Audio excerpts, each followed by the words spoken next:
സ്വാഗതം ടോപ് 10ലേക്ക്. തദ്ദേശ തെരഞ്ഞെടുപ്പിൽ ഇടതുപക്ഷത്തിന് വലിയ തിരിച്ചടിയുണ്ടായി. അക്കാര്യത്തിൽ പാർട്ടിക്കാർക്ക് വലിയ തർക്കമൊന്നുമില്ല.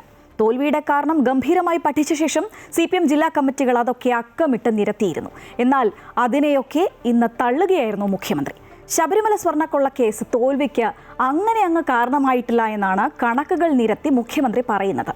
വെള്ളാപ്പള്ളി നടേശന്റെ വിവാദ പ്രസ്താവനകളെ ഒട്ട് തള്ളിയതുമില്ല.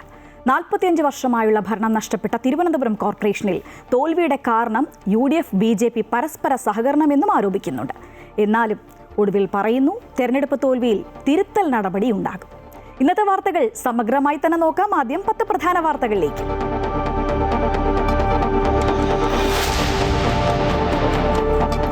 സംസ്ഥാനത്ത് പുതിയ തിരിച്ചറിയൽ രേഖ വരുന്നു. ഫോട്ടോ പതിപ്പിച്ച് നേറ്റിവിറ്റി കാർഡ് തിരിച്ചറിയൽ രേഖയാക്കാൻ മന്ത്രിസഭാ തീരുമാനം. SIR കരട് പട്ടികയിൽ ഇല്ലാത്തവർക്കായി വില്ലേജ് ഓഫീസുകൾ കേന്ദ്രീകരിച്ച് ഹെൽപ്പ് ഡെസ്ക് തുടങ്ങും. പരാതിരഹിത സംവിധാനം ഉറപ്പാക്കുമെന്ന് മുഖ്യ തെരഞ്ഞെടുപ്പ് ഓഫീസർ രത്തൻ ഖേഡ്കൽ. 4 IAS ഉദ്യോഗസ്ഥരെ നിരീക്ഷകരായി ചുമതലപ്പെടുത്തി.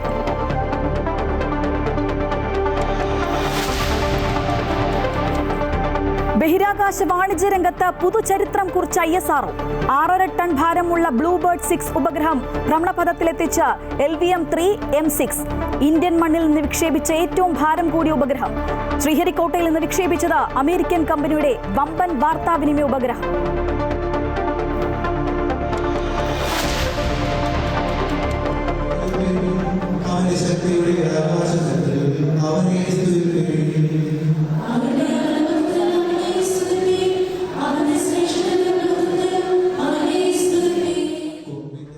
ക്രിസ്മസിനെ വരവേൽക്കാൻ ഒരുങ്ങി ലോകം. ദേവാലയങ്ങളിൽ പാതിരാ കുർബാനയും പ്രത്യേക ശുശ്രൂഷയും.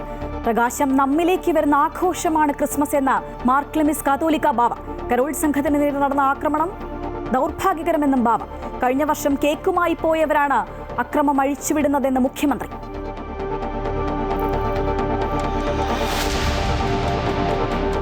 ശബരിമല സ്വർണ്ണക്കൊള്ള കേസ് തെരഞ്ഞെടുപ്പിൽ തിരിച്ചടിയായിട്ടില്ല എന്ന് മുഖ്യമന്ത്രി പിണറായി വിജയൻ. കോൺഗ്രസ് നേതാക്കൾക്ക് പോറ്റിയുമായി ബന്ധമെന്നും വിമർശനം. സ്വർണ്ണക്കൊള്ളയിൽ ബെല്ലാരിയിലെ റോദം ജ്വല്ലറിയിൽ പരിശോധന നടത്തി പ്രത്യേക അന്വേഷണ സംഘം. കോടതി നിരീക്ഷണത്തിൽ CBI അന്വേഷിക്കണമെന്ന് രമേശ് ചെന്നിത്തല.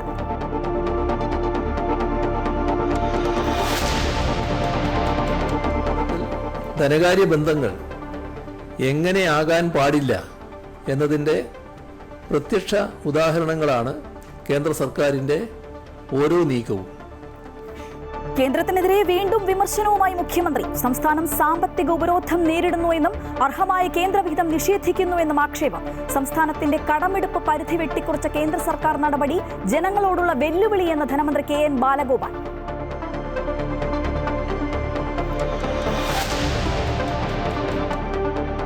വാളയാർ ആൾക്കൂട്ടാക്രമണത്തിൽ മരിച്ച രാംനാരായണന്റെ കുടുംബത്തിന് 30 ലക്ഷം രൂപ ധനസഹായം അനുവദിച്ച് സംസ്ഥാന സർക്കാർ. തീരുമാനം മന്ത്രിസഭാ യോഗത്തിൽ. കൊലപാതകത്തിൽ ദേശീയ മനുഷ്യാവകാശ കമ്മീഷൻ റിപ്പോർട്ട് തേടി. UP മോഡൽ അക്രമത്തിനുള്ള ശ്രമമാണ് നടന്നതെന്ന് മുഖ്യമന്ത്രി.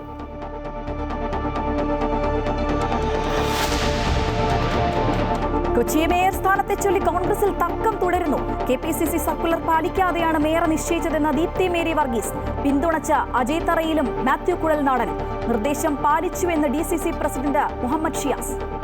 തൃശൂരിലും മേയർ സ്ഥാനത്തെ ചൊല്ലി തർക്കം.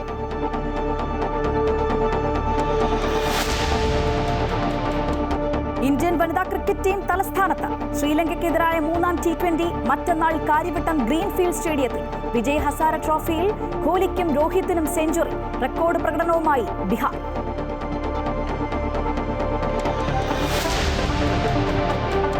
ഉമേഷ് വള്ളിക്കുന്നിനെ പോലീസ് സേനയിൽ നിന്ന് പിരിച്ചുവിട്ടു. നടപടി സേനയിലെ അച്ചടക്കം തുടർച്ചയായി ലംഘിച്ചതിന്. പത്തനംതിട്ട SP-യുടെ നടപടി. ഉമേഷ് ആറന്മുള സ്റ്റേഷനിൽ സീനിയർ CPO ആയി തുടരവെ.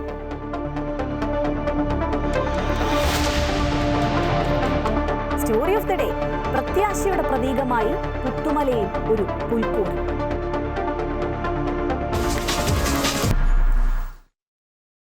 കേരളത്തിൽ പുതിയ തിരിച്ചറിയൽ രേഖ വരുന്നു. കേരളത്തിൽ ജീവിക്കുന്നയാളെന്ന് തെളിയിക്കാൻ ഫോട്ടോ പതിപ്പിച്ച നേറ്റിവിറ്റി കാർഡ് തിരിച്ചറിയൽ രേഖയായി നൽകാൻ ഒരുങ്ങുകയാണ് പിണറായി സർക്കാർ. സ്വന്തം അസ്തിത്വം തെളിയിക്കാനുള്ള ദുരവസ്ഥയ്ക്ക് പരിഹാരമെന്നാണ് മുഖ്യമന്ത്രി ഇതേക്കുറിച്ച് പറഞ്ഞത്. SIR കരട് പട്ടികയിൽ ഉൾപ്പെടാത്തവർക്കായി വില്ലേജ് ഓഫീസുകൾ കേന്ദ്രീകരിച്ച ഹെൽപ്പ് ഡെസ്കുകൾ ആരംഭിക്കും. പൗരത്വം തെളിയിക്കുന്നതുമായി ബന്ധപ്പെട്ട ആശങ്കകൾക്ക് ഒരു പരിധിവരെ പ്രതിരോധമെന്ന നിലയിലാണ് സംസ്ഥാന സർക്കാർ പുതിയ തിരിച്ചറിയൽ രേഖ കൊണ്ടുവരുന്നത്. കേരളത്തിൽ ജീവിക്കുന്നവരാണ് എന്ന് തെളിയിക്കാനാണ് നേറ്റിവിറ്റി കാർഡ് നൽകുന്നത്. നിലവിൽ നൽകിവരുന്ന നേറ്റിവിറ്റി സർട്ടിഫിക്കറ്റിന് പകരം ഫോട്ടോ പതിപ്പിച്ച കാർഡുകൾ നൽകും. സംസ്ഥാന സർക്കാരുമായി ബന്ധപ്പെട്ട സേവനങ്ങൾക്കും മറ്റ് സാമൂഹിക ആവശ്യങ്ങൾക്കും ഉപയോഗിക്കാൻ സാധിക്കുന്ന നിയമ പിൻബലമുള്ള ആധികാരിക രേഖയായി നേറ്റിവിറ്റി കാർഡ് നൽകാനാണ് ആലോചിക്കുന്നത്. ഒരാളും പുറന്തള്ളപ്പെടുന്ന അവസ്ഥയുണ്ടാകരുത്. അതിനായി ആധികാരികവും നിയമ പിൻബലമുള്ളതുമായ രേഖ ആ വ്യക്തിയുടെ കൈവശമുണ്ടാകണം. അത്തരമൊരു രേഖ കേരളത്തിൽ ആവിഷ്കരിക്കാൻ സർക്കാർ ഉദ്ദേശിക്കുന്നു. ഇപ്പോൾ സംസ്ഥാനത്ത് നേറ്റിവിറ്റി സർട്ടിഫിക്കറ്റ് ആവശ്യപ്പെട്ടാൽ നൽകി വരുന്നുണ്ട്. അതിനു പകരം ഫോട്ടോ പതിപ്പിച്ച സ്ഥിരം നേറ്റിവിറ്റി കാർഡ് നൽകുന്നതിനാണ് മന്ത്രിസഭാ യോഗം തത്വത്തിൽ അംഗീകരിച്ചിട്ടുള്ളത്.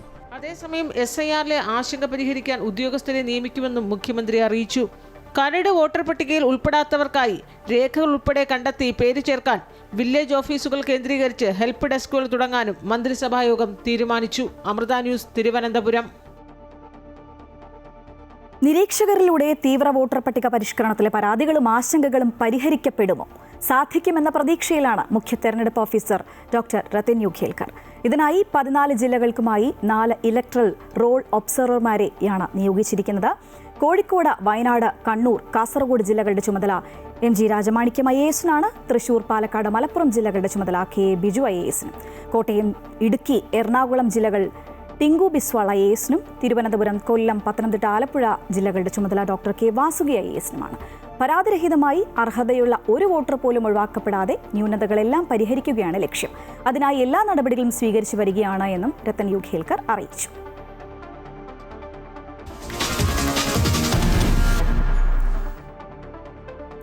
രാജ്യത്തിന്റെ ബഹിരാകാശ വാണിജ്യ രംഗത്ത് പുതുചരിത്രം കുറിക്കുകയാണ് ISRO. ഇന്ത്യയിൽ നിന്ന് വിക്ഷേപിച്ച ഏറ്റവും ഭാരമേറിയ ഉപഗ്രഹമായ, കൃത്യമായി പറഞ്ഞാൽ 6.5 ടൺ ഭാരമുള്ള ബ്ലൂബേർഡ് 6 ഉപഗ്രഹം ഭ്രമണപഥത്തിൽ എത്തിച്ചിരിക്കുകയാണ്. LVM-3 M6 ശ്രീഹരിക്കോട്ടയിൽ നിന്ന് വിക്ഷേപിച്ചത് അമേരിക്കൻ കമ്പനിയുടെ വമ്പൻ വാർത്താവിനിമയ ഉപഗ്രഹമാണ്. 3, 2, 1, 0. LVM-3 M6 Bluebird Block 2 mission, a majestic liftoff. The rocket is beautifully searing through the bright Sriharikota sky. Baahubali എന്ന് പേരിട്ടിരിക്കുന്ന റോക്കറ്റാണ് ഉപഗ്രഹവും വഹിച്ച് കുതിച്ചത്. അമേരിക്കൻ കമ്പനിയായ AST സ്പേസ് മൊബൈലിന്റെ ഉപഗ്രഹമാണ് ബ്ലൂബേർഡ് ബ്ലോക്ക് 2. ഏകദേശം 6100 കിലോഗ്രാം ഭാരമുണ്ട് ഈ ഉപഗ്രഹത്തിന്. ലോ എർത്ത് ഓർബിറ്റിലേക്ക് വിക്ഷേപിക്കുന്ന ലോകത്തിലെ ഏറ്റവും വലിയ വാണിജ്യ ആശയവിനിമയ ഉപഗ്രഹം കൂടിയാണിത്. ബഹിരാകാശത്തു നിന്നും നേരിട്ട് smart ഫോണുകളിലേക്ക് 4G, 5G high speed internet സേവനം ലഭ്യമാക്കുക എന്ന ലക്ഷ്യത്തോടെയാണ് ബ്ലൂബേർഡ് വിക്ഷേപിച്ചത്. ഇതിലൂടെ സാധാരണ മൊബൈൽ ടവറുകളില്ലാത്ത മേഖലകളിലും ഇനി മൊബൈൽ റേഞ്ച് ലഭ്യമാകും. 223 ചതുരശ്ര മീറ്റർ നീളമുള്ള ആന്റിനകളുള്ള പേടകം ഏറ്റവും വലിയ വാണിജ്യ വാർത്താവിനിമയ ഉപഗ്രഹമാണ്. ഭൂമിയിൽ നിന്നും ഏറ്റവും അടുത്തുള്ള ലോ എർത്ത് ഓർബിറ്റിലേക്കാണ് ഉപഗ്രഹം വിക്ഷേപിച്ചത്. സ്മാർട്ട് ഫോണുകളിൽ നേരിട്ട് സാറ്റലൈറ്റ് ബ്രോഡ്ബാൻഡ് ഇന്റർനെറ്റ് എത്തിക്കുന്ന വിപ്ലവകരമായ സാങ്കേതിക വിദ്യയിലേക്കാണ് ലോകം ഒരു ചുവടുകൂടി വെക്കുന്നത്. ഇതിനു മുൻപ് 4400 കിലോ ഭാരമുള്ള ഉപഗ്രഹം നവംബർ 2-ന് ISRO ശ്രീഹരിക്കോട്ടയിൽ നിന്നും വിക്ഷേപിച്ചിരുന്നു. AST സ്പേസ് മൊബൈൽ 2024 സെപ്റ്റംബറിൽ ബ്ലൂബേർഡ് 1 മുതൽ 5 എന്നിങ്ങനെ 5 ഉപഗ്രഹങ്ങൾ വിക്ഷേപിച്ചു. ഇവ US-ലും മറ്റു തെരഞ്ഞെടുത്ത രാജ്യങ്ങളിലും തുടർച്ചയായ ഇന്റർനെറ്റ് സേവനം നൽകുന്നുമുണ്ട്. നിലവിൽ കണക്ടിവിറ്റി പ്രശ്നങ്ങൾ നേരിടുന്ന ആളുകളെ ബന്ധിപ്പിക്കുമെന്നാണ് AST സ്പേസ് മൊബൈലിന്റെ അവകാശവാദം. അതേസമയം ഇന്ത്യയിൽ വാണിജ്യ കരാറിന് കീഴിലുള്ള വിക്ഷേപങ്ങളുടെ ചുമതല ന്യൂ സ്പേസ് ഇന്ത്യ ലിമിറ്റഡിനാണ്. News desk, Amrita news.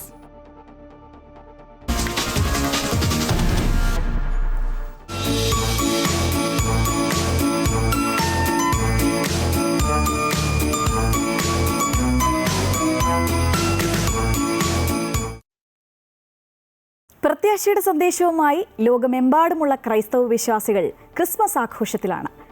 പള്ളികളിൽ പാതിരാ കുർബാനയും പ്രത്യേക ശുശ്രൂഷയും നടക്കുകയാണ്. തിരുവനന്തപുരത്ത് നിന്ന് ആതിരയും കൊച്ചിയിൽ നിന്ന് അശ്വതിയും ചേരുകയാണ്. ആദ്യം ആതിരയിലേക്ക് പോവുകയാണ്.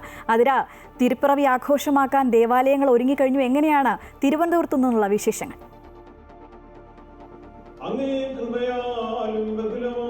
പ്രത്യാശയുടെ സന്ദേശവുമായി യേശുക്രിസ്തു ഭൂമിയിൽ പിറന്നതിന്റെ ഓർമ്മകളിലാണ് ഇന്ന് വിശ്വാസികളൊക്കെ തന്നെ തലസ്ഥാനത്തെ വിവിധ പള്ളികളിൽ ശുശ്രൂഷകളും അതുപോലെ തന്നെ ധ്യാനങ്ങളും ഒക്കെ തന്നെ ചടങ്ങുകളൊക്കെ തന്നെ നടന്നു. ഇനി പാതിരാ കുർബാനയ്ക്കുള്ള സമയമാണ്. അതിന്റെ ഒരുക്കങ്ങളൊക്കെ തന്നെ പള്ളികളിലെല്ലാം പൂർത്തിയായി കഴിഞ്ഞു.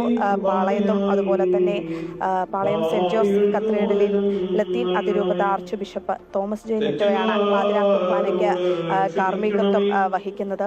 തിരുവനന്തപുരം പട്ടം സെന്റ് മേരീസ് കത്തീഡ്രലിൽ ആർച്ച് ബിഷപ്പ് ക്ലിമിസ് കാതോലിക്ക ബാവ പാതിരാ കുർബാനയ്ക്ക് കാർമ്മികത്വം വഹിക്കും.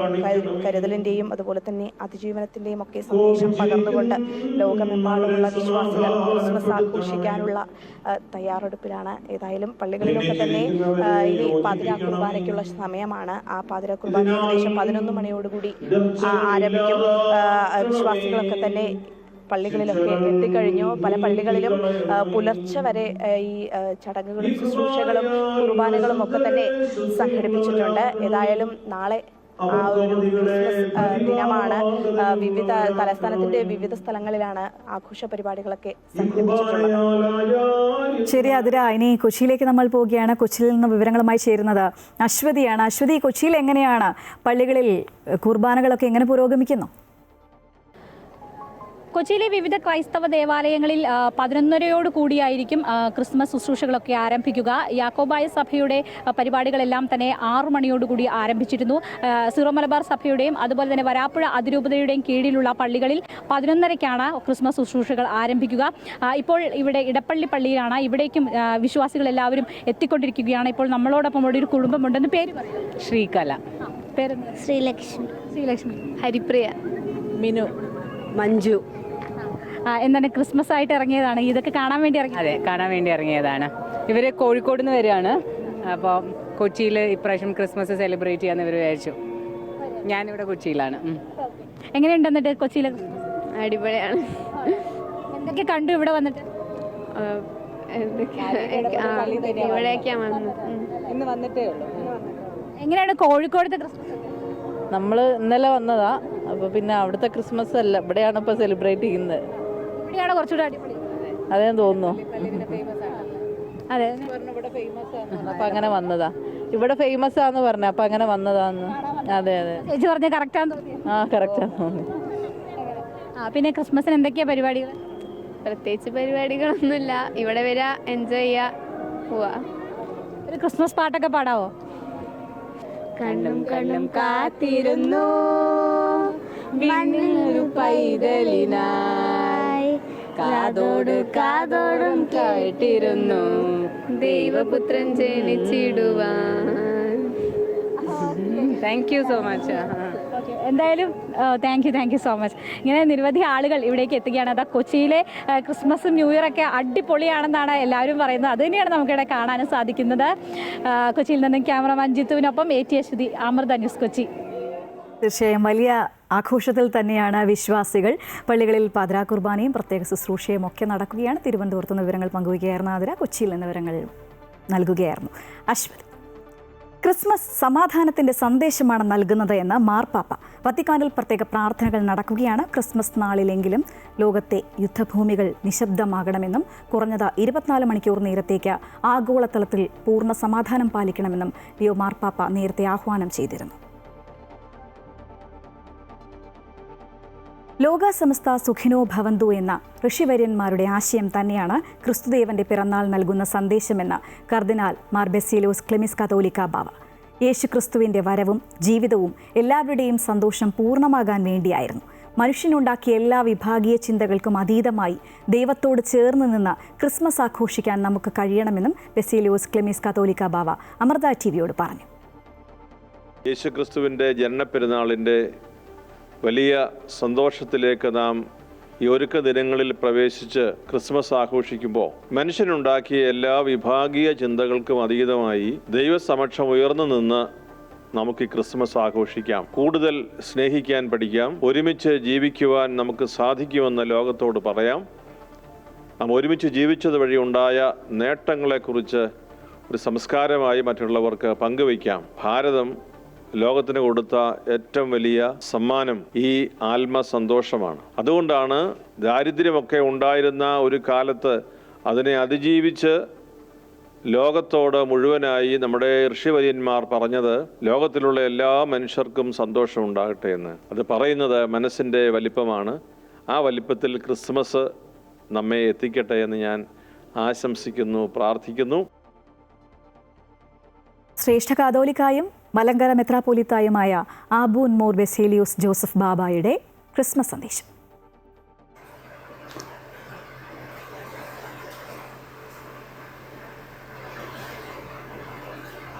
തിരുപ്പിറവിയുടെ അനുഗ്രഹീത സുദിനം നീതിയിൽ അധിഷ്ഠിതമായ ദൈവിക സമാധാനം സമൂഹത്തിൽ പുലരുവാനുള്ള ആഹ്വാനമാണ് ഓരോ തിരുപ്പിറവിയിലൂടെയും സന്ദേശമായി ലോകത്തിന് മുഴുവൻ നൽകുന്നത്.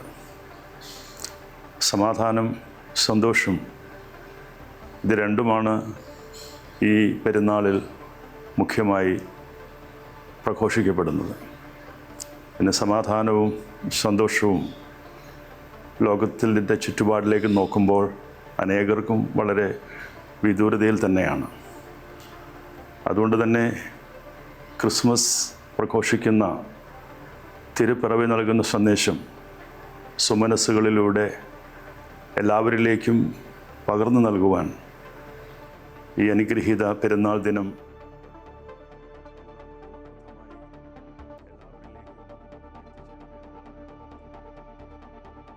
പാലക്കാട് കരോൾ സംഘത്തിന് നേരെ നടന്ന ആക്രമണം ദൗർഭാഗ്യകരമായ സംഭവമെന്ന് കർദിനാൾ മാർ ബെസേലിയോസ് ക്ലീമീസ് കാതോലിക്ക ബാവ.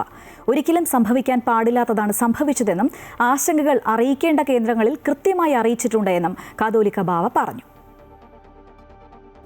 ഇതൊക്കെ ദൗർഭാഗ്യകരമായ സംഭവങ്ങളാണ്. ഇതൊരിക്കലും സംഭവിച്ചുകൂടാൻ പാടില്ലാത്ത കാര്യങ്ങളാണ്. എന്ന് വെച്ചാൽ ഇത് എപ്പോൾ സംഭവിച്ചു, ആർക്ക് സംഭവിച്ചു എന്നതിനേക്കാൾ അപ്പുറത്ത് ഇങ്ങനെയുള്ള നമ്മുടെ കോമൺ സെലിബ്രേഷൻസ്, പൊതുവായ ആഘോഷങ്ങൾ, എല്ലാവരും ആഘോഷിക്കുന്ന കാര്യങ്ങളിൽ നിന്ന് മറ്റുള്ളവരെ തടസ്സപ്പെടുത്തുക എന്ന് പറയുന്നത് അത് ശരിയല്ല. അത് നമുക്ക് നമ്മുടെ ഒരു പൊതുബന്ധത്തിന് വലിയ തടസ്സം സൃഷ്ടിക്കുന്നു. അത് മനസ്സുകൾക്ക് എപ്പോഴും അത് അകൽച്ചയും ഒരു വെറുപ്പുമൊക്കെ സൃഷ്ടിക്കുന്നത് മാത്രമേ ഉള്ളൂ. എന്താണ് അതുവഴി നേടുന്ന ഒരു നേട്ടം? തികച്ചും ദൗർഭാഗ്യകരമായ ഒരു അനുഭവമായിട്ടാണ് അതേക്കുറിച്ച് പറയുവാൻ കഴിയുന്നത്. ക്രിസ്മസ് ആഘോഷങ്ങൾക്ക് നേരെ നടക്കുന്ന അക്രമ സംഭവങ്ങളെ വിമർശിച്ച് മുഖ്യമന്ത്രിയും രംഗത്തെത്തി. കഴിഞ്ഞ തവണ കേക്കുമായി പോയവരാണ് ഇപ്പോൾ അക്രമം അഴിച്ചുവിടുന്നത് എന്ന് മുഖ്യമന്ത്രി ആരോപിച്ചു. കേരളത്തിൽ ഇത്തരം ശക്തികൾ തലപൊക്കുന്നത് ഗൗരവത്തോടെ കാണണമെന്നും മൗലിക അവകാശങ്ങൾക്ക് നേരെയുള്ള കടന്നുകയറ്റത്തെ അംഗീകരിക്കാനാകില്ല എന്നും മുഖ്യമന്ത്രി പറഞ്ഞു. ക്രിസ്മസ് ആഘോഷങ്ങളെ പോലും കടന്നാക്രമിക്കുന്ന അവസ്ഥ നമ്മെയാകെ അസ്വസ്ഥരാക്കുകയാണ്. പാലക്കാട് പുതുശ്ശേരിയിൽ കുട്ടികൾ അടങ്ങുന്ന കരോൾ സംഘത്തിന് നേരെ സംഘപരിവാർ അക്രമമുണ്ടായി. ഈ അക്രമി സംഘത്തെ ന്യായീകരിച്ചാണ് BJP നേതാക്കൾ രംഗത്ത് വന്നത്. കരോൾ സംഘങ്ങളെ അപമാനിക്കുന്ന രീതിയിൽ അവർ പൊതുവായി മദ്യപിക്കാറുണ്ടെന്നും മാന്യതയില്ലാത്ത രീതിയിലാണ് കരോൾ നടന്നതെന്നുമുള്ള ന്യായീകരണങ്ങളാണ് ചില മുതിർന്ന നേതാക്കളായവർ തന്നെ നിരത്തിയത്.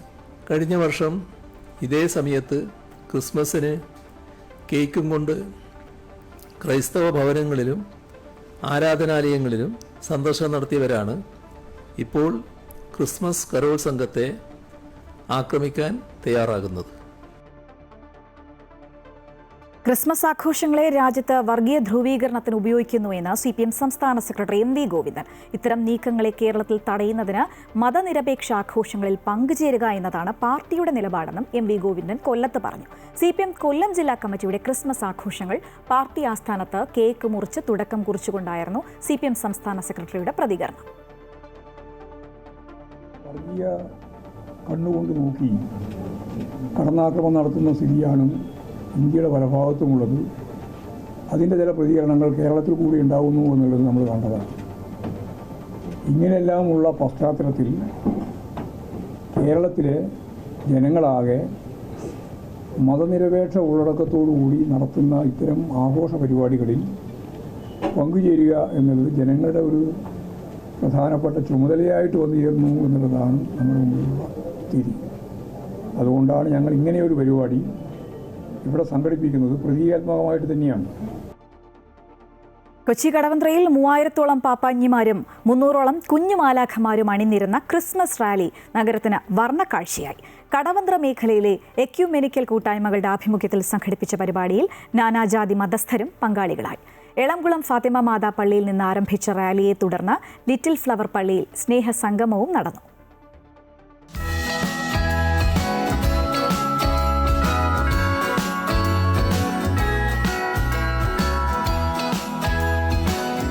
ക്രിസ്മസ് പങ്കുവയ്ക്കുന്ന സ്നേഹത്തിൻ്റെയും സമാധാനത്തിൻ്റെയും സന്ദേശം പകരുന്നതായിരുന്നു കടവന്ത്ര എളംകുളത്ത് എക്യുമെനിക്കൽ കൂട്ടായ്മയുടെ നേതൃത്വത്തിൽ സംഘടിപ്പിച്ച വിസ്മയരാവ്.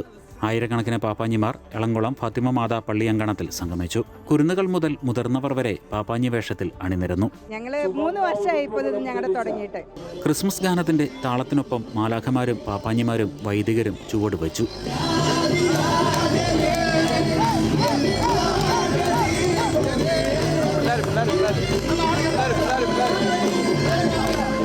TJ വിനോദ് MLA ഉദ്ഘാടനം ചെയ്ത ക്രിസ്മസ് സന്ദേശ rally ACP CB Tom flag off ചെയ്തു. ജസ്റ്റിസ് JB കോശി, വിവിധ പള്ളികളിൽ നിന്നുള്ള വൈദികർ, സന്യസ്തർ തുടങ്ങിയവർ പങ്കെടുത്തു. തുടർന്ന് ലിറ്റിൽ ഫ്ലവർ പള്ളിയിലേക്ക് നടന്ന ആഘോഷപൂർവ്വമായ റാലിക്ക് വാദ്യമേളങ്ങൾ അകമ്പടിയാക്കി. തുടർച്ചയായി 3-ാം വർഷമാണ് എക്യുമെനിക്കൽ കൂട്ടായ്മയുടെ നേതൃത്വത്തിൽ സംയുക്ത ക്രിസ്മസ് ആഘോഷം സംഘടിപ്പിക്കുന്നത്. വിവിധ സഭകൾ സംയുക്ത വേദി ഒരുക്കുന്ന വിസ്മയരാവ് ഒരു വിസ്മയ സംഗമമായി മാറിയെന്ന് CSI സഭ Kochi bishop reverend Kurian Peter പറഞ്ഞു.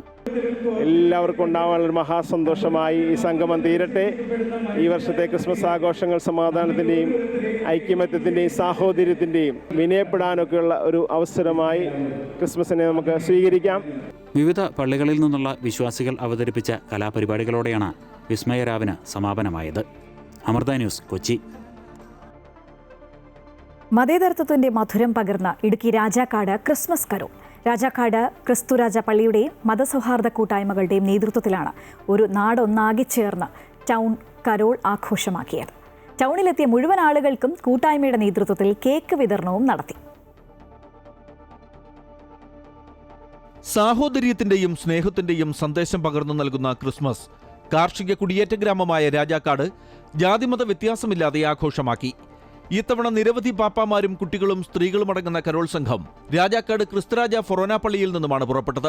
രാജാക്കാട് SNDP യൂണിയൻ, NSS കരയോഗം, മമ്മട്ടിക്കാനം ജുമാ മസ്ജിദ്, വ്യാപാരി വ്യവസായികൾ എന്നിവർ പള്ളിമുറ്റത്തു നിന്നും ഒന്നിച്ച് ടൗണിലേക്ക് കരോൾ ഗാനം ആലപിച്ച് നീങ്ങി. പോകുന്ന വഴികളിൽ മുഴുവൻ ആളുകൾക്കും കേക്കുകളും ആശംസാ കാർഡുകളും നൽകി മതേതരത്വത്തിന്റെ ക്രിസ്മസ് ആശംസകൾ നേർന്നു.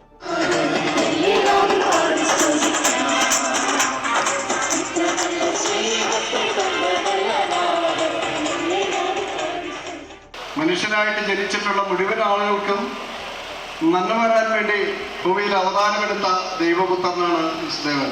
അതുകൊണ്ട് തന്നെയാണ് ഇത്ര വലിയ ആഘോഷമായിട്ട് ക്രിസ്മസ് ലോകമെമ്പാടും ആഘോഷിക്കുന്നത്. ഒരു സന്ധ്യയിൽ ഒരുമിച്ച് കരോൾ ഗാനങ്ങൾ, ജാതിമത ഭേദമില്ലാതെ കുപ്പായമിട്ടെത്തിയ പാപ്പാമാർ. തുടർന്ന് ടൗണിൽ ക്രിസ്മസ് സന്ദേശവും flash മോബും Carol ഗാനാലാപനവും.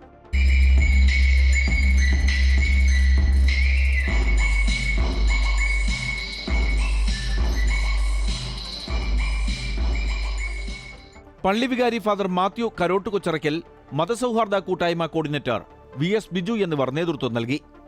MC Boban, Amrita news, Idukki. ശിശുക്ഷേമ സമിതിയിലെ കുരുന്നുകളുമൊത്ത് ക്രിസ്മസ് ആഘോഷിച്ച് മന്ത്രി വീണ ജോർജ്. കേക്ക് മുറിച്ചും പാട്ടുകൾ പാടിയുമായിരുന്നു ആഘോഷം.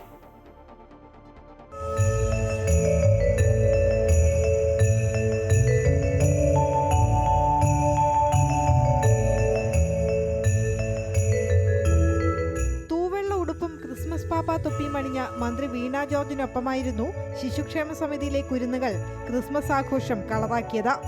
കേക്കും പാട്ടുകളുമായി കുരുന്നുകൾ, ഒപ്പം മന്ത്രിയും.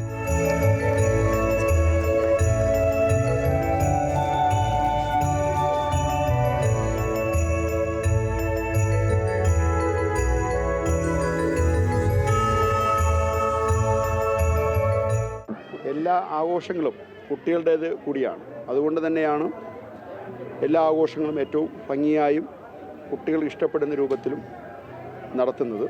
സംസ്ഥാന ശിശുക്ഷേമ സമിതിയുടെ വീട്, ബാലികാ മന്ദിരം, ചൈൽഡ് കെയർ ഇൻസ്റ്റിറ്റ്യൂഷൻ എന്നിവിടങ്ങളിലെ കുട്ടികൾക്കായാണ് തിരുവനന്തപുരം തൈക്കാട് സമിതി ഹാളിൽ ക്രിസ്മസ് പുതുവത്സരാഘോഷം സംഘടിപ്പിച്ചത്. അമൃത ന്യൂസ്, തിരുവനന്തപുരം.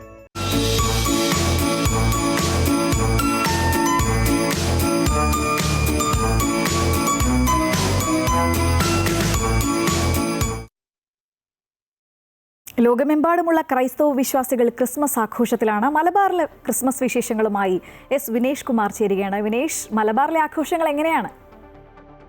തിരുപ്പിറവി ആചരിക്കാനാണ് ഇപ്പോൾ ഇവിടെ പള്ളികളെല്ലാം തന്നെ. മലബാറിലെ എല്ലാ ചർച്ചുകളും സജീവമായി കഴിഞ്ഞിരിക്കുന്നു.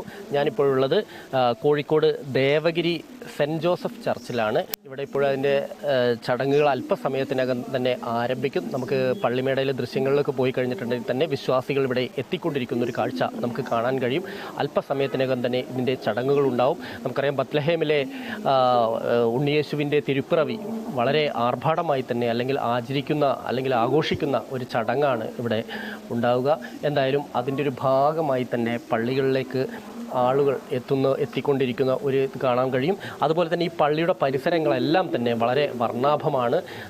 നിറങ്ങളും അതുപോലെ തന്നെ പ്രകാശവും ചൊരിയുന്ന ഉണ്ണിയേശുവിൻ്റെ തിരുപ്പിറവി, നമുക്കറിയാം, ഉണ്ണിയേശുവിൻ്റെ തിരുപ്പിറവിയായി ബന്ധപ്പെട്ടുകൊണ്ട് അത് വളരെ വിപുലമായി തന്നെ ഇവിടുത്തെ ക്രൈസ്തവ വിശ്വാസികൾ ആചരിക്കുന്നു എന്നുള്ളതാണ്.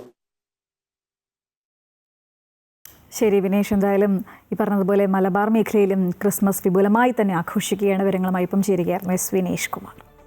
വിസ്മയ കാഴ്ചകളുമായി കോട്ടയം മാന്നാനം KE സ്കൂളിൽ ഒരുക്കിയ പുൽക്കൂട് പൊതുജനങ്ങൾക്ക് കാണാനായി തുറന്നു. ബൈബിളിലെ പഴയ നിയമത്തിലെയും പുതിയ നിയമത്തിലെയും വിവിധ കഥാസന്ദർഭങ്ങൾ കൂടി ഉൾപ്പെടുത്തി ഒരു ഗുഹാമാതൃകയിലാണ് പുൽക്കൂട് ഒരുക്കിയിരിക്കുന്നത്. തുടർച്ചയായി 10ാം വർഷമാണ് വ്യത്യസ്തമായ ആശയങ്ങളോടെയുള്ള പുൽക്കൂട് നിർമ്മാണം.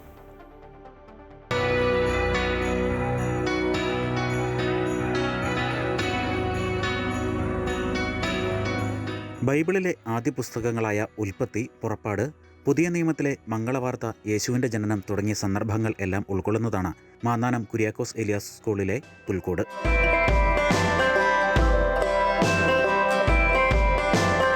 ആളുകൾക്ക് ഉള്ളിലൂടെ നടന്ന് കാണാവുന്ന വിധത്തിൽ ഗുഹയുടെ മാതൃകയിലാണ് പുൽക്കൂടിൻ്റെ രൂപകൽപ്പന.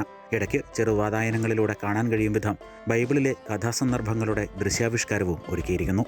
ഏറ്റവും ഒടുവിലാണ് തിരുപ്പിറവിയുടെ ദൃശ്യാവിഷ്കാരം ഒരുക്കിയിരിക്കുന്നത്. കാഴ്ചകൾ കൂടുതൽ ആസ്വാദികരമാക്കുവാൻ കളർ ലൈറ്റുകളും സജ്ജീകരിച്ചിട്ടുണ്ട്. പുൽക്കൂടിന് വെളിയിൽ ക്രിസ്മസ് ട്രീകളും സാന്താക്ലോസുമൊക്കെയായി നയനാനന്ദകരമായ കാഴ്ചകൾ വേറെയുമുണ്ട്. കുട്ടികളും മുതിർന്നവരുമൊക്കെയായി നിരവധി പേരാണ് പുൽക്കൂട് കാണാൻ എല്ലാ വർഷവും ക്രിസ്മസ് നാളുകളിൽ ഇവിടെ എത്തുക. പുൽക്കൂട് കണ്ട് ചിത്രങ്ങളും റീലുകളുമൊക്കെ എടുത്താണ് എല്ലാവരുടെയും മടക്കം. പുൽക്കൂട് അടിപൊളി, കാരണം ഞാൻ നല്ലപ്പോഴും ഇതുപോലത്തെ പുൽക്കൂട് കാണുന്നു. ക്രിസ്മസ് അവധി ദിനങ്ങളിൽ ആളുകൾക്ക് കുടുംബസമേതമെത്തി ഇവിടെ കുറച്ചു സമയം ഒന്നിച്ച് ചെലവഴിക്കാനുള്ള അവസരം കൂടിയാണ് ഒരുക്കിയിട്ടുള്ളതെന്ന് ഫാദർ ജെയിംസ് മുല്ലശ്ശേരി പറയുന്നു. അവരെല്ലാം വന്ന് കണ്ട് എൻജോയ് ചെയ്ത് പോട്ടെ. അപ്പോൾ അങ്ങനെ നമ്മുടെ കുടുംബത്തിൽ കുറച്ച് സന്തോഷം ഉണ്ടാകുക, ആ ഒരു കൺസെപ്റ്റും കൂടെ എനിക്ക് ഇതിനകത്ത് ഈ ക്രിബ് ഇങ്ങനെ ഉണ്ടാക്കുമ്പം ഇവർക്കെല്ലാവർക്കും ഇതിനകത്ത് എൻട്രി കൊടുക്കുമ്പോൾ ഇത് രാത്രി വരെ ഓപ്പണാണ്. നമ്മുടെ ക്രിസ്മസിൻ്റെ അന്ന് ഫുൾ ടൈം ഇവിടെ ആൾക്കാർ വരും. സ്കൂൾ അങ്കണമാകെ ലൈറ്റുകൾ കൊണ്ട് അലങ്കരിച്ചിട്ടുമുണ്ട്. ക്രിസ്മസ് അവധി ദിനങ്ങളിൽ രാത്രി മുഴുവൻ ആളുകൾക്ക് വന്ന് ഈ മനോഹര കാഴ്ചകൾ കാണുവാൻ അവസരവുമുണ്ട്. അമൃത ന്യൂസ്, കോട്ടയം.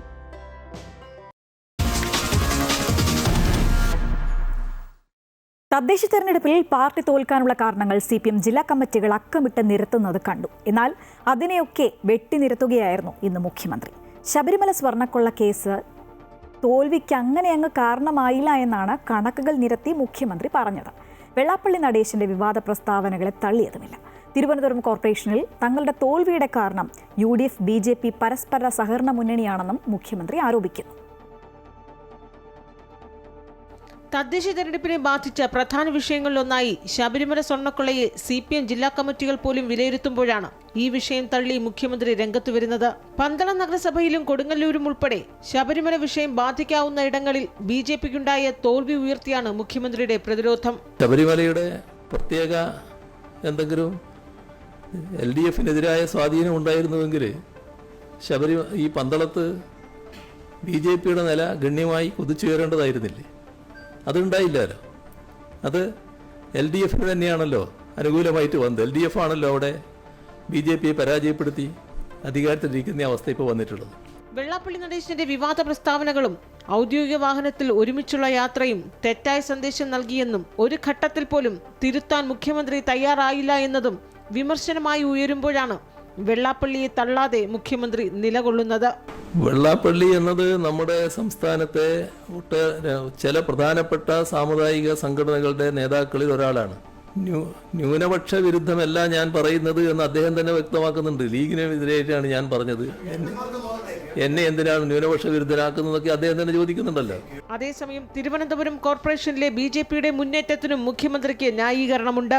UDFും BJPയും പരസ്പര സഹകരണ മുന്നണിയായി പ്രവർത്തിച്ചു എന്നാണ് വാർഡുകളിലെ വോട്ട് കണക്കുകൾ ചൂണ്ടിക്കാട്ടി മുഖ്യമന്ത്രി ആരോപിക്കുന്നത്. ഇവിടെ UDFും BJPയും തമ്മിൽ താൽക്കാലിക നേട്ടത്തിനു വേണ്ടി ഒരു നീക്കുപോക്കുകൾ ഉണ്ടാക്കുന്ന അവസ്ഥ വന്നിട്ടുണ്ട് എന്നുള്ളതാണ് പൊതുവെ ഉയർന്നു വരുന്ന പ്രശ്നം. തെരഞ്ഞെടുപ്പ് പരാജയം വിലയിരുത്താൻ CPM സംസ്ഥാന സമിതിയും ഇടതുമുന്നണി യോഗവും ചേരാനിരിക്കെയാണ് ശബരിമലയും വെള്ളാപ്പള്ളിയും ഒന്നും ബാധിച്ചിട്ടില്ല എന്ന വിലയിരുത്തൽ മുഖ്യമന്ത്രി തന്നെ നടത്തുന്നത്. അമൃത ന്യൂസ്, തിരുവനന്തപുരം. ശബരിമല സ്വർണ്ണക്കൊള്ള കേസ് പ്രതിയായ ഉണ്ണികൃഷ്ണൻ പോറ്റിക്ക് ഉന്നതരുമായുള്ള ബന്ധത്തിൽ കോൺഗ്രസ് നേതാക്കളെയും പ്രതിക്കൂട്ടിലാക്കുകയാണ് മുഖ്യമന്ത്രി. സോണിയാഗാന്ധിക്കൊപ്പം ഉണ്ണികൃഷ്ണൻ പോറ്റിയും ഗോവർദ്ധനും നിൽക്കുന്ന ചിത്രമാണ് മുഖ്യമന്ത്രി ആയുധമാക്കുന്നത്. സോണിയാഗാന്ധിയുടെ വസതിയിലേക്ക് ഇരുവരെയും കൂട്ടിക്കൊണ്ടുപോകാൻ അടൂർ പ്രകാശിനും ആന്റോ ആന്റണിക്കും എന്ത് ബന്ധമാണുള്ളതെന്ന് കോൺഗ്രസ് വ്യക്തമാക്കണമെന്നും മുഖ്യമന്ത്രി ചോദിച്ചു.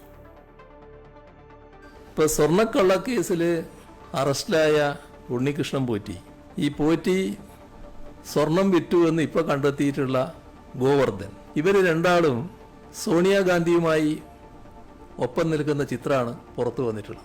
ഒരു ചിത്രത്തിൽ ഗോവർദ്ധൻ എന്ന ഈ കേസിലെ പ്രതിയിൽ നിന്ന് സോണിയാഗാന്ധി ഉപഹാരം സ്വീകരിക്കുന്ന നിലയിലാണ് ചിത്രം വന്നിട്ടുള്ളത്.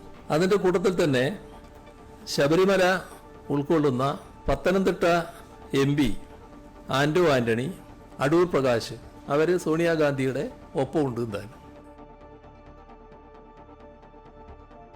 ശബരിമലയിൽ നിന്ന് കട്ടപൊന്നും വിഗ്രഹങ്ങളും അന്വേഷിച്ച് ബെല്ലാരിയിലും ചെന്നൈയിലും എത്തി നിൽക്കുകയാണ് പ്രത്യേക അന്വേഷണ സംഘം. ഗോവർദ്ധന്റെ ബെല്ലാരിയിലെ റോദ്ദം ജ്വല്ലറിയിൽ പ്രത്യേക അന്വേഷണ സംഘം ഇന്ന് പരിശോധന നടത്തി. പഞ്ചലോക വിഗ്രഹം കടത്തിയ D മണിയെ ചോദ്യം ചെയ്യാനാണ് ചെന്നൈയിലെത്തിയത്. കേസിൽ കോടതി നിരീക്ഷണത്തിലുള്ള CBI അന്വേഷണം വേണം എന്ന നിലപാടിൽ തന്നെയാണ് രമേശ് ചെന്നിത്തല. ശബരിമല സ്വർണ്ണക്കൊള്ളയിൽ കൂടുതൽ തെളിവുകളും മൊഴികളും ശേഖരിക്കുന്നതിന്റെ ഭാഗമായാണ് ഹൈക്കോടതി നിരീക്ഷണത്തിലുള്ള പ്രത്യേക അന്വേഷണ സംഘം ബെല്ലാരിയിൽ ഗോവർദ്ധന്റെ റൊദ്ദം ജുവലറിയിൽ എത്തിയത്. 5 അംഗ അന്വേഷണ സംഘം ജുവലറിയിൽ പരിശോധന നടത്തി. 10ഓളം ജീവനക്കാരെ ചോദ്യം ചെയ്യുകയും മൊഴി രേഖപ്പെടുത്തുകയും ചെയ്തു. നേരത്തെ ദ്വാരപാലക ശില്പത്തിൽ നിന്നും വേർതിരിച്ച 470 ഗ്രാമോളം സ്വർണം ജുവലറിയിൽ നിന്നും അന്വേഷണ സംഘം കണ്ടെത്തിയിരുന്നു. തുടർന്നാണ് സ്വർണ്ണക്കൊള്ളയിൽ പങ്കെടുത്ത ഗോവർദ്ധന്റെ അറസ്റ്റ് രേഖപ്പെടുത്തിയത്. അതേസമയം ഉണ്ണികൃഷ്ണൻ പോറ്റി 4 പഞ്ചലോക വിഗ്രഹം വിൽപ്പന നടത്തിയ D മണിയെ ചോദ്യം ചെയ്യാൻ SIT സംഘം ചെന്നൈയിൽ എത്തി. D മണി എന്ന ഇയാളുടെ പേര് യഥാർത്ഥമല്ലെന്നും ഇയാൾ പഞ്ചലോക വിഗ്രഹങ്ങൾ കടത്തുന്ന ആളാണെന്നും അന്വേഷണ സംഘം തിരിച്ചറിഞ്ഞിട്ടുണ്ട്. അതേസമയം കേസിൽ കോടതിയുടെ നിരീക്ഷണത്തിൽ CBI അന്വേഷണം നടത്തണമെന്ന് കോൺഗ്രസ് നേതാവ് രമേശ് ചെന്നിത്തല ആവശ്യപ്പെട്ടു. സ്വർണ്ണക്കടത്തിൽ ഉന്നതർക്ക് പങ്കുണ്ടെന്നും അദ്ദേഹം ആവർത്തിച്ചു. ഇതേ കോടതിയുടെ നിരീക്ഷണത്തിൽ ഒരു CBI അന്വേഷണം നടത്തുന്നത് നന്നായിരിക്കും എന്നതാണ് പുതിയ വെളിപ്പെടുത്തലിന്റെ അടിസ്ഥാനത്തിൽ എനിക്ക് പറയാനുള്ളത്. അമൃത ന്യൂസ്, തിരുവനന്തപുരം. ശബരിമല സ്വർണ്ണക്കൊള്ളയിൽ SIT അന്വേഷണം തൃപ്തികരം എന്ന് DGP റവാഡ ചന്ദ്രശേഖർ. കോടതി മേൽനോട്ടത്തിലാണ് അന്വേഷണം നടക്കുന്നത്. കോടതിയുടെ മേൽനോട്ടത്തിൽ നടക്കുന്ന അന്വേഷണത്തെക്കുറിച്ച് പ്രതികരിക്കുന്നില്ലെന്നും അദ്ദേഹം പറഞ്ഞു. ഇത് നമ്മുടെ SIT ഭംഗിയായിട്ട് അന്വേഷണം ചെയ്യുന്നുണ്ട്. അതിന് മേൽനോട്ടം അല്ലെങ്കിൽ എല്ലാ ദിവസവും വളരെ ക്ലോസ് ആയിട്ട് സൂപ്പർവൈസ് ചെയ്യുന്നുണ്ട് ഹൈക്കോടതി ഡിവിഷൻ ബെഞ്ച്. അങ്ങനെ സാഹചര്യത്തിൽ ഇപ്പോൾ എനിക്കതൊക്കെ പറഞ്ഞ കാര്യമില്ല. കോടതി ഡിവിഷൻ ബെഞ്ച് നമ്മുടെ അന്വേഷണത്തിന് വളരെ റെഗുലർ സൂപ്പർവൈസ് ചെയ്യുന്നുണ്ട്. അതിൻ്റെ അവർ തൃപ്തികരം എനിക്ക് തോന്നുന്നതാണ്. അതൊക്കെ അങ്ങനെ ഞങ്ങൾ അങ്ങനെ എന്തെങ്കിലും ഭാഗത്തുണ്ട് എവിടെയെങ്കിലും വരുവാണെങ്കിലും അതിന് വളരെ ഗൗരവമായി ഞങ്ങൾ സ്വീകരിക്കും. ഞങ്ങളുടെ ഭാഗത്തുനിന്ന് എല്ലാ സമയവും ഒരു ശ്രമം എന്താണെങ്കിലും വരുന്ന ഭക്തജനങ്ങളിലേക്ക് നല്ലപോലെ ഫെസിലിറ്റേറ്റ് ചെയ്യുക, അവരോടൊക്കെ സഹായിക്കുക, അതാണ് ഞങ്ങളുടെ ദൗത്യം. അതിലെന്തെങ്കിലും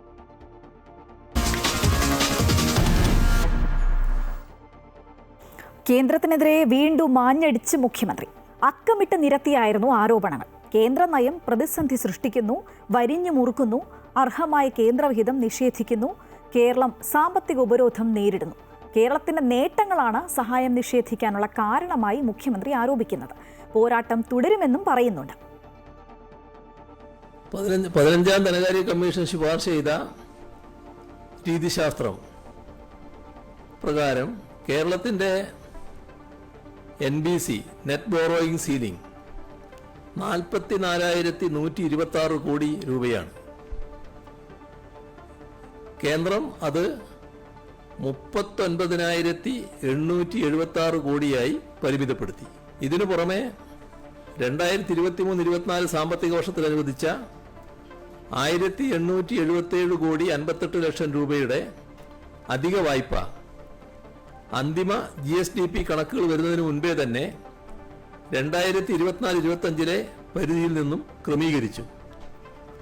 ഇത്തരത്തിൽ ഓരോ ഇനത്തിലും തുക വെട്ടിക്കുറക്കുമ്പോൾ കേരളം നേരിടുന്നത് ഒരു കൃത്യമായ സാമ്പത്തിക ഉപരോധമാണ്. കേന്ദ്രത്തിന്റെ ഈ നയം മൂലം സംസ്ഥാനത്തിന്റെ കടമെടുപ്പ് പരിധി വെട്ടിക്കുറച്ച കേന്ദ്ര സർക്കാരിന്റെ നടപടി ജനങ്ങളോടുള്ള വെല്ലുവിളി എന്ന ധനമന്ത്രി KN ബാലഗോപാൽ. തീരുമാനം തിരുത്തണമെന്ന് കേന്ദ്രത്തോട് ആവശ്യപ്പെട്ടുവെന്ന് ധനമന്ത്രി ഡൽഹിയിൽ പറഞ്ഞു. 40,000 കോടിയാണ് വെച്ചത്. ആ തുകയിലേക്ക് എത്തുന്നതിന് മുമ്പ് ഇവർ നടത്തിയ കുറയ്ക്കലുണ്ട്. ഒന്ന്, ഞാൻ ഈ പറഞ്ഞ 4,710 കോടി. രണ്ടാമത് ഗ്യാരണ്ടി ഡെപ്ഷൻ ഫണ്ട് 3,300 ചില്ലാൻ കോടി. അത് രണ്ടുകൂടെ എത്ര 8,000 കോടിയായി. ഇതുകൂടാതെ നേരത്തെ കേസ് പറഞ്ഞ സമയത്ത് നമുക്ക് 1,922 കോടി രൂപ നമുക്ക് അനുവദിച്ചിരുന്നു. ഈ സുപ്രീം കോടതി അവർ കൊടുത്ത കണക്കനുസരിച്ചിട്ട് ഈ GSDP കാൽക്കുലേഷൻ്റെ ഒരു മിസ്റ്റേക്ക് അനുസരിച്ചിട്ട് 1,922 കോടി രൂപ അന്ന് അനുവദിച്ചു. ആ 1,922 കോടി രൂപ പിന്നീട് കുറച്ചു. അപ്പോൾ